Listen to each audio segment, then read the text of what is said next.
세계 최고 두뇌 최대 부호 성공 집단을 탄생시키는 유대 솔로몬 탈무드 제 138장 토라에 진리가 있다. 정치적 교훈. 언제 칼을 사용하고 또 누가 칼을 바르게 쓸 수 있는 걸까? 모세를 기다리지 않는 민중. 모세가 오랫동안 시나이 산에서 내려오지 않자 백성들은 아론에게 몰려가서 말했다. 우리를 인도할 신을 만들어 주십시오. 우리를 이집트 땅에서 끌어낸 모세라는 사람은 어떻게 되었는지 모르겠습니다. 미드라시의 현자에 의하면 모세는 약속 시간보다 6시간 늦게 돌아왔다고 한다. 히브리어의 보셰슈, 즉 늦다라는 말이 보셰슈 6시에 오다로 들리기 때문에 이 같은 주해가 나왔다.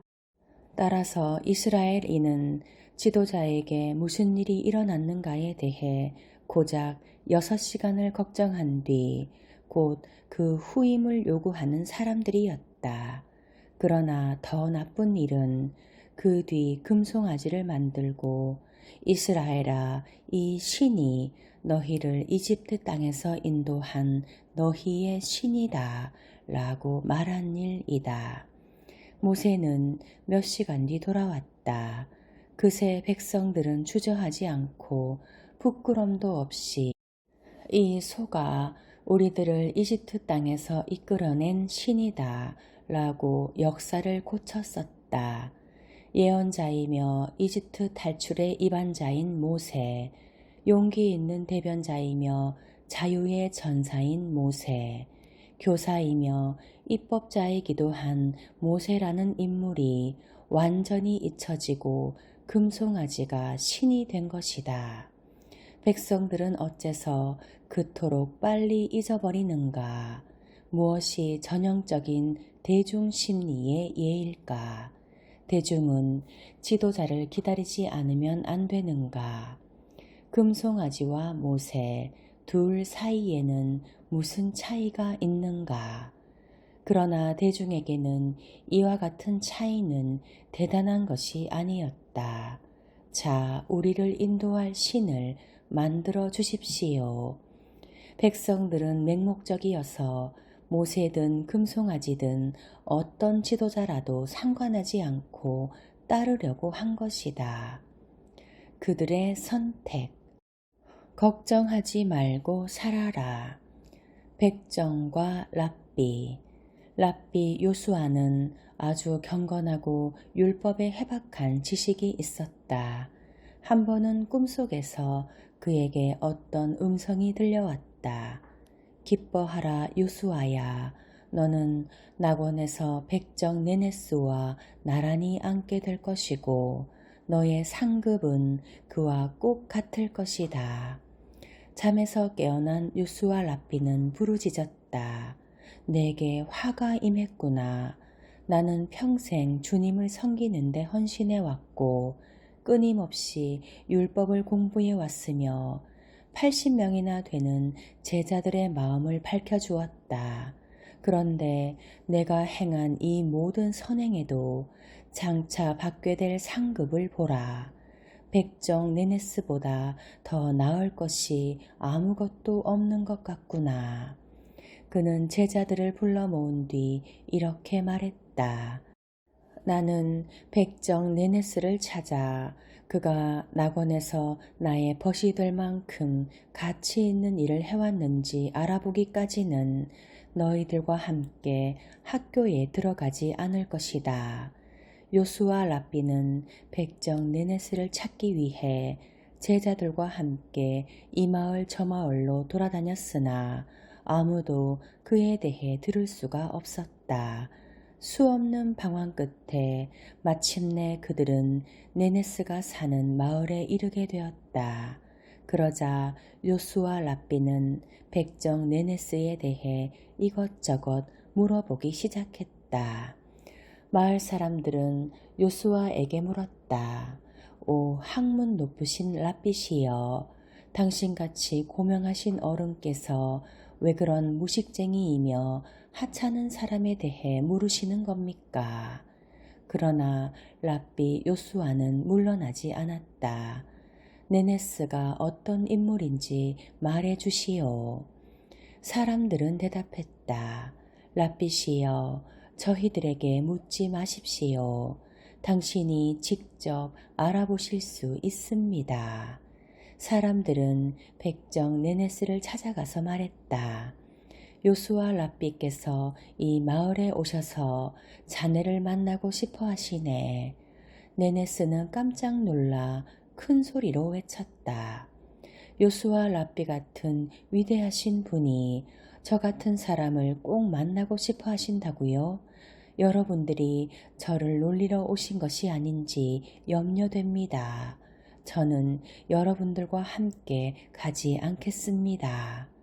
마을 사람들은 분한 마음으로 요수아 랍비에게로 돌아와서 말했다.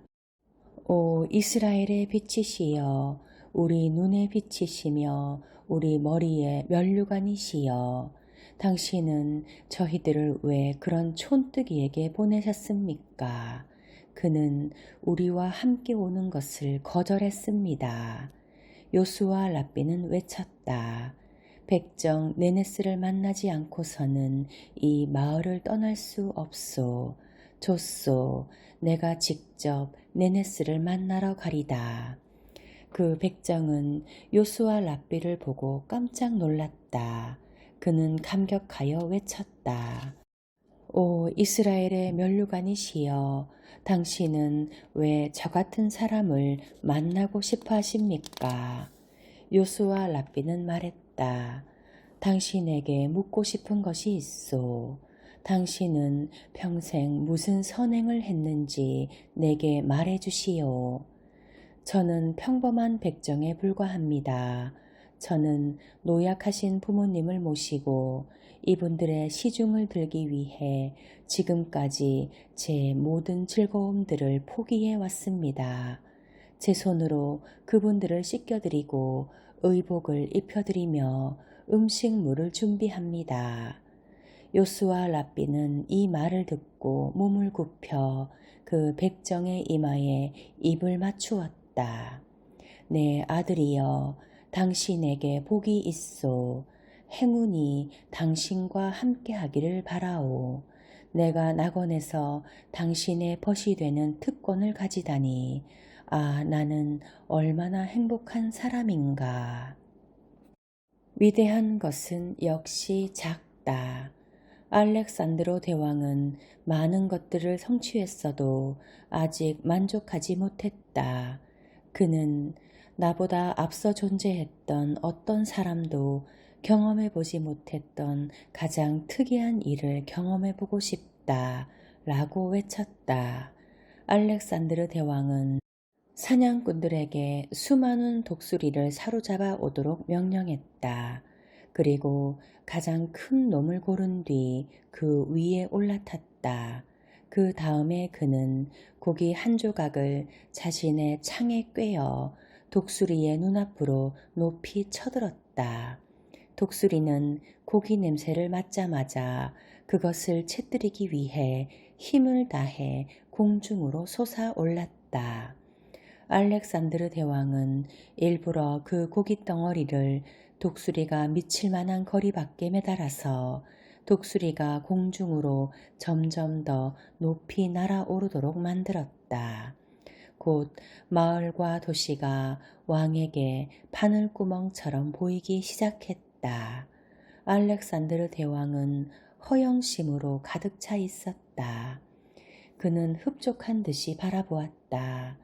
이제 누가 나와 감히 견줄 수 있겠는가?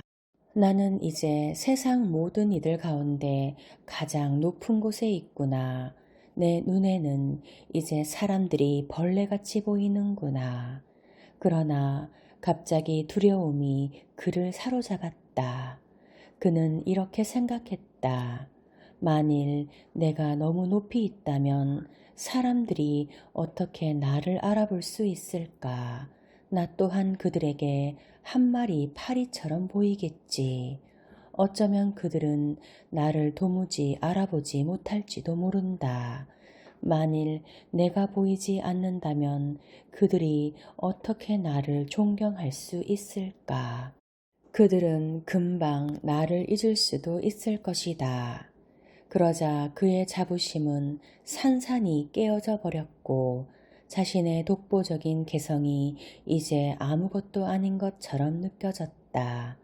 그런데 아직도 독수리는 땅에서부터 점점 더 높이 날아오르고 있었다. 다시 한번 알렉산드로 대왕이 밑을 내려다보자 지구가 이제 그에게 작은 공처럼 보였다.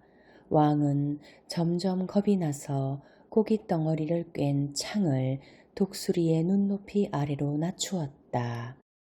독수리는 고기를 낚아채 먹으려고 애를 쓰면서 점점 아래로 내려가기 시작했다. 곧 물체들이 분명해지면서 마을과 나무와 사람들의 모습이 점점 커져갔다. 그리고 더욱더 가까워질수록 그의 눈에는 사람들이 더욱 크게 보이게 되었다. 그러자 알렉산드르 대왕은 기뻐하면서 내려왔다. 다시 지상에 도착했을 때 그는 손에 작은 공 하나를 쥐고 있는 자신의 모습을 만들어내도록 조각가에게 명령했다. 왕은 이렇게 말했다. 사람들에게 알게 하라. 위대한 알렉산드르일지라도 이 작은 공처럼 미미한 존재로 보일 수 있다는 사실을.